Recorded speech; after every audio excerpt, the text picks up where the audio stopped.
में से आज हम पढ़ेंगे पौलुस रसूल का खत गलतियों के नाम 3 बाब पहली आयत से।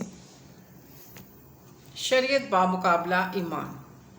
ऐ नादान गलतियों, किसने तुम पर अफसोस कर लिया? तुम्हारी तो गोया आंखों के सामने यीशु सलीब पर दिखाया गया। मैं तुमसे सिर्फ ये दरियाफ्त करना चाहता हूँ कि तुमने शरीयत के अमाल से रूह को पाया ईमान के पैगाम से।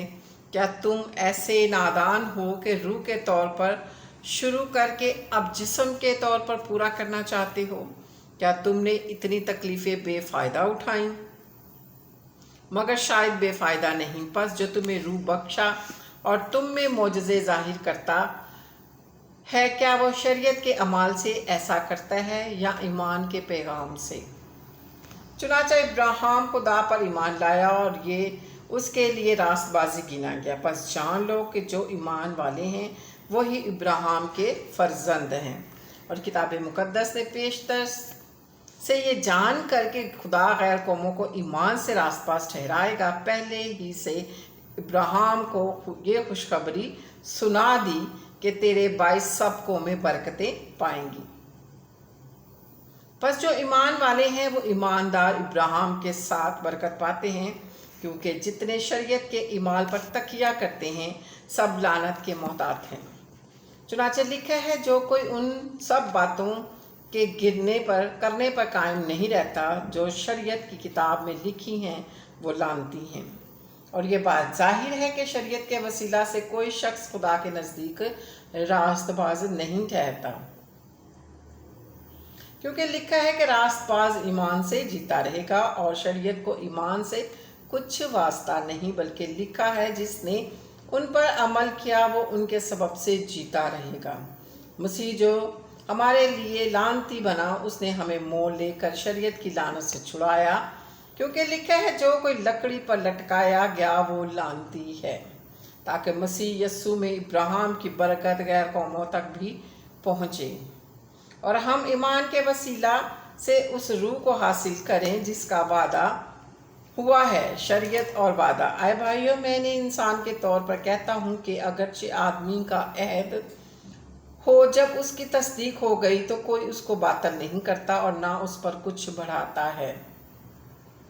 बस इब्राहिम और उसकी नस्ल से वादे किए गए, वो ये नहीं कहता कि नस्लों से जैसे बहुतों के वास्ते किया जाता है, बल्कि जैसा एक के वास्ते तेरी नस्ल को, और वो मसीह है। मेरा ये मतलब है कि जिस अहद के खुदा ने पहले से तस्दीक की थी उसको शरीयत 430 वर्ष के बाद आकर बातिल नहीं कर सकती कि वो वादा ला हासिल है, क्योंकि अगर मेरास शरीयत के सबब से मिली है तो वादा के सबब से ना हुई, मगर इब्राहिम को खुदा ने वादा ही की राह से बख्शी। बस शरीयत क्या रही, वो नाफरमानों के सबब से बाद में दी गई कि उस नस्ल के आने तक रहे जिससे वादा किया गया था, और वो फरिश्तों के वसीला से एक दरमियानी की मार्फत मुकर्रर की गई।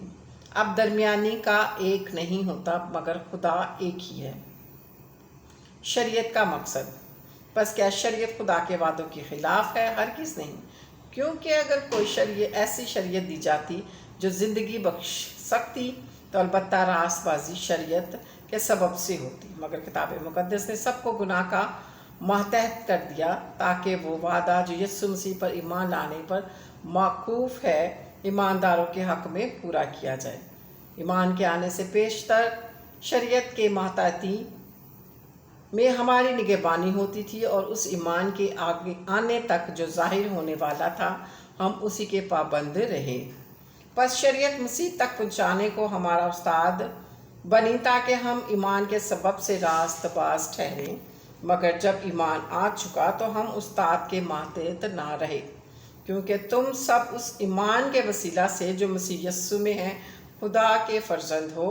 और तुम सब जितनों ने मसीह में शामिल होने का बपतिस्मा लिया, मसीह को पहन लिया। ना कोई यहूदी रहा, ना यूनानी, ना कोई गुलाम, ना आज़ाद, ना कोई मर्द, ना औरत, क्योंकि तुम सब मसीह यस्सु में एक हो।